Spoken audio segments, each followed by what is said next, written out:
오늘은 이 블루베리가 가온에서 키울 때랑 무가온에서 키울 때랑 노지에서 키울 때 차이점에 대해서 말씀드리려고 합니다. 여기는 무가온 하우스고요. 한 2월 중순 때인가 그때부터 비닐을 씌웠거든요. 그래가지고 지금 이제 개화를 하기 시작했고요. 얼추 한 50% 개화가 진행됐습니다. 지금 신초도 조금씩 올라오고 있죠. 요 왼쪽이나 제일 오른쪽 같은 경우는 좀 오래된 나무들입니다.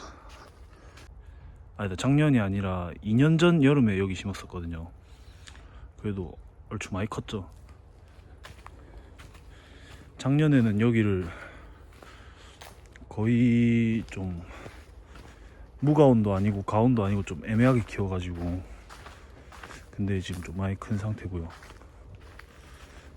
무가온으로 하게 되면은 이제 가온보다는 수확 시기는 한 달 정도 느리고요. 여기는 또 작년에 신축으로 지은 무가온 블루베리 하우스인데요.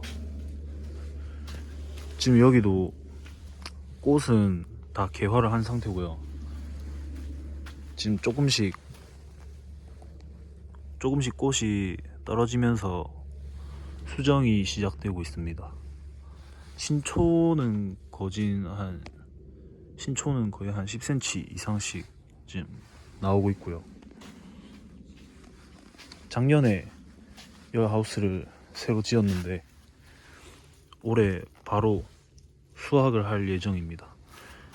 무가온 하우스로 이제 겨울을 보내게 되면은 야간 온도 잡는 게 이제 중요한데, 일단 애초부터 가온을 안 하니까는 1월이나 그때 비닐을 씌우게 되면은 밤에 야간 기온을 못 잡아주니까는 냉해를 입게 됩니다. 그래가지고 그냥 아예 늦춰가지고 비닐을 씌웠고요. 2월 중순쯤에 비닐을 씌웠습니다. 그래도 여 무가온 하우스에는 이제 이불이 설치돼 있으니까는 야간에 이불을 덮어주게 되면은 영하까지는 안 떨어지더라고요. 제일 춥게 내려갔을 때가 한 영하 8도까지 내려간 적이 있었는데, 외부 기온이 그때 실내 새벽 온도는 0도 정도 됐던 것 같습니다. 추울수록 온도 잘 잡아주고요. 별로 안 추우면은 그냥 외부에 비해서 한 1, 2도 정도 더 높은 그 정도입니다. 그리고 낮에 해가 뜨면은 30도 넘게 올라가서 이제 외부 측창을 열어줘 가지고 온도 조절을 하고 있고요.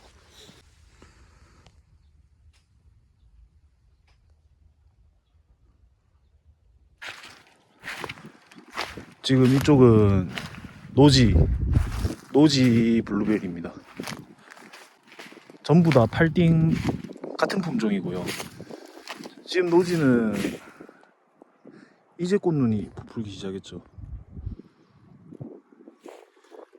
이제 야간 기온이 어느 정도 좀 올라가다 보니까는 꽃눈이 부풀기 시작한 지 그래도 한 보름 정도는 된 것 같은데, 지금 여기도 전정을 최근에 다 한 상태고요. 노지는 이제 무가온보다는 한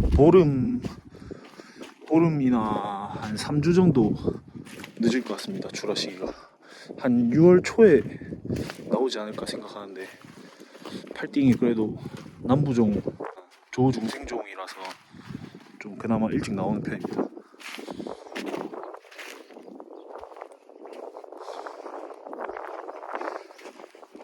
그래도 노지의 제일 단점은 환경을 제어할 수 없다는 거고,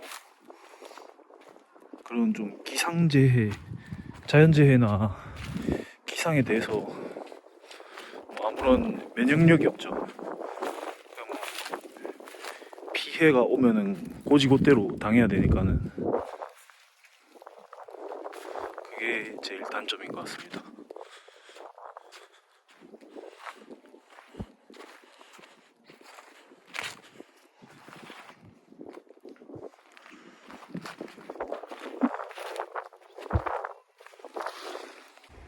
여기는 이제 가온하우스입니다.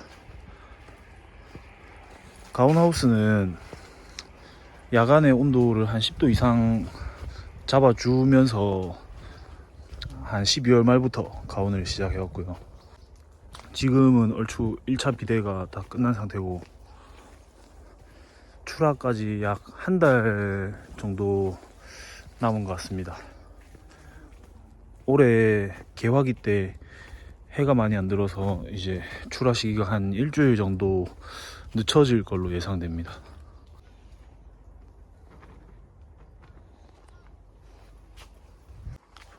이제 가온하우스는 가온을 통해서 출하 시기를 앞당겨 가지고 소득을 올리는 방법인데, 이제 그만큼 난방비가 많이 들어가죠.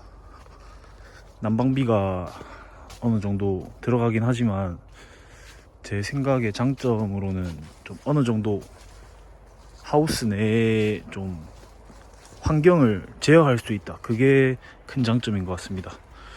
무가온은 환경을 제어할 수 있는 능력이 거의 없잖아요.